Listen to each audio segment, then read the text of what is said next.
نبی آخر الزماں احمد مجتبی محمد مصطفیٰ صلی اللہ علیہ وسلم کی تعلیمات کی روشنی میں نیلا آپ کی جانب بڑھوں گی.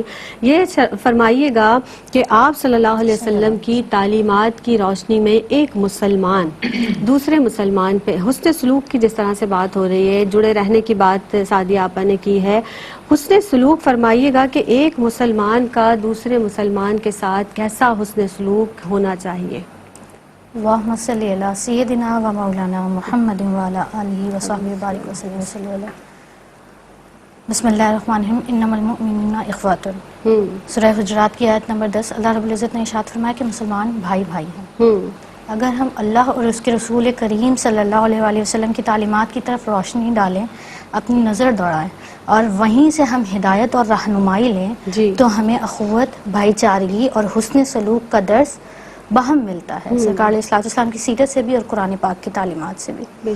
اب جیسے آپ نے حسن سلوک کا ذکر کیا تو پہلے ہم قرآن کریم سے اس کے سورہ حجرات کی آیت نمبر 11 کا میں ذکر کروں گی کہ اللہ رب العزت نے ارشاد فرمایا کہ فَأَصْلِحُوا بَيْنَ أَخَوَيْكُمْ کہ اپنے بھائیوں کے درمیان اگر لڑائی جھگڑا ہو جائے تو صلح کروا دیں. بے شک. اب قرآن پاک ہمیں تعلیم یہ دے رہا ہے کہ ایک مسلمان کا دوسرے مسلمان کے ساتھ حسن سلوک یہ ہے کہ انہیں قطع تعلق ہونے سے بچا لیا جائے، انہیں آپس میں جھگڑا قائم رہنے کا اور جھگڑا تعدیر رہنے سے بچا لیا جائے، ان کے درمیان آپس میں صلح کروائی جائے. یہ اللہ رب العزت کا محبوب عمل ہے اور یہ ایک انسان کا ایک مسلمان کا دوسرے مسلمان کے ساتھ حسن سلوک ہے. پھر آگے آئیں تو اللہ رب العزت ارشاد فرماتے ہیں کہ یا ایھا الذین آمنوا لا یسخر کہ اے ایمان والو مذاق نہ اڑاؤ. پھر آگے پوری آیت کریمہ ہے تو اللہ رب العزت نے جو ارشاد فرمایا کہ ایک مرد دوسرے مرد کا یا ایک عورت دوسری عورت کا مذاق نہ اڑائے.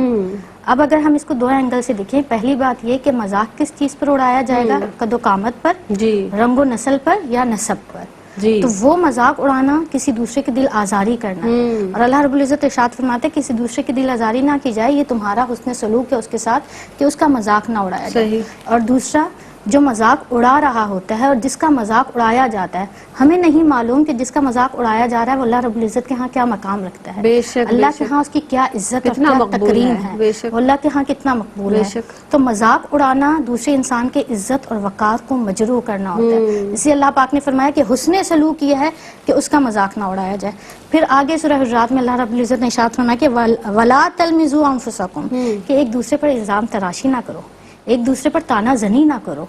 یہ وہ اعمال ہیں کہ جس کے جو نہ کریں آپ تو آپ دوسروں کے ساتھ حسن سلوک کرتے ہیں. پھر آگے ارشاد فرمائیں کہ وَلَا تَنَابَزُوا تَنَابَزُوا بِالْأَلْقَابِ کہ کسی کو برے القاب سے نہ پکارو، ان کا نام برا. ہمارے معاشرے میں روٹین ہے کہ ہم کسی کا بھی اس کا رنگ دیکھ کر اس کا قد دیکھ کر کوئی بھی ہم لقب رکھ لیتے ہیں. تو اللہ رب العزت اس سے منع فرما رہے ہیں کہ تمہارا حسن سلوک یہ نہیں ہے کہ کسی کو برا لقب دو، تمہارا حسن سلوک یہ کہ اس کو اچھے نام سے پکارو. پھر اگر ہم اپنے معاشرے میں دیکھیں تو ہمارے ہاں سب سے بڑی جو خرابی یا جو برائی ہے جو ہم خود سوچتے ہیں اور وہ ہمارے درمیان فاصلوں کا سبب بنتی ہے، وہ ہے گمان. ہم دوسروں کے بارے میں سوچ لیتے ہیں کہ فلاں شخص میرے بارے میں یہ گمان رکھتا ہوگا، وہ میری اس وقت یہ برائی کر رہا ہوگا، اور یہ ہمارے معاشرے میں عام پایا جاتا ہے. اور زیادہ تر غلط سوچتے ہیں، بدگمانی کرتے ہیں. اللہ رب العزت نے ارشاد فرمایا سورہ حجرات میں کہ یا ایھا الذین آمنوا اجتنبوا کثیرا من الظن کہ اے ایمان والو کثیر گمان سے بچو، ان بعض الظن اثم کہ بعض گمان گناہ ہوتے ہیں اور یہی گمان ہمارے لڑائی جھگڑے اور دوری کا سبب بن جاتے ہیں. تو اللہ پاک فرما رہا ہے کہ حسن سلوک یہ ہے کہ کسی کے بارے میں بدگمانی نہ کرو.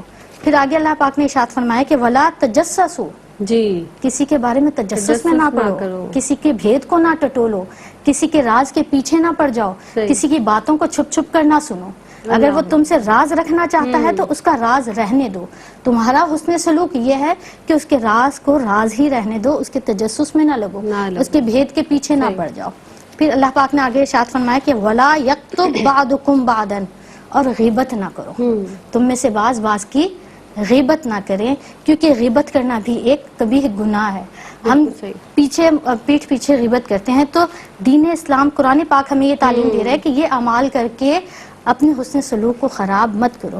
پھر سرکار علیہ الصلوۃ والسلام کی تعلیمات کے اگر ہم نظر ڈالیں تو آقا علیہ الصلوۃ والسلام کی سیرت یہ ہے کہ غلام کے ساتھ حسن سلوک کرنا. حضرت انس رضی اللہ تعالیٰ عنہ فرماتے ہیں 10 سال تک آقا علیہ الصلوۃ والسلام نے مجھے کبھی کسی بات پر تنبیہ نہیں کی. اللہ اور یہاں اکبر. آخری حدیث پاک ایک میں کوٹ کر دوں جی. کہ کیمیائے سعادت میں امام غزالی علیہ رحمہ رقم فرماتے ہیں کہ ایک شخص سرکار علیہ الصلوۃ والسلام کی بارگاہ میں آیا اور پوچھا کہ دین کیا ہے. آقا علیہ الصلوۃ والسلام نے فرمایا اخلاق عالیہ دین ہے. اللہ اکبر. وہ دائیں بائیں سے آتا پھر یہی سوال بالکل کرتا صحیح. تو پھر آقا علیہ الصلوۃ والسلام نے فرمایا کہ دین یہ ہے کہ تم غصہ نہ کرو. جی. جبکہ آج ہم ہمارے معاشرے میں دیکھیں تو ہمارے مزاج اور عادات میں تلخیاں آ چکی ہیں بالکل ایسے جو ہی ہے. ہمارے ارد گرد ہماری انفرادی اور اجتماعی سطح پر یعنی دیکھیے بگاڑ کا ہماری شکار ہو رہی ہیں. تعلیمات مصطفیٰ صلی اللہ علیہ وسلم اور دینی اسلامی تعلیمات قرآن مجید فرقان حمید کی روشنی میں جو ہم تک پہنچی ہیں وہ کیا ہیں، اور ذرا یہ لمحہ فکریہ دے کر ایک وقفے پر جا رہی ہوں کہ ہم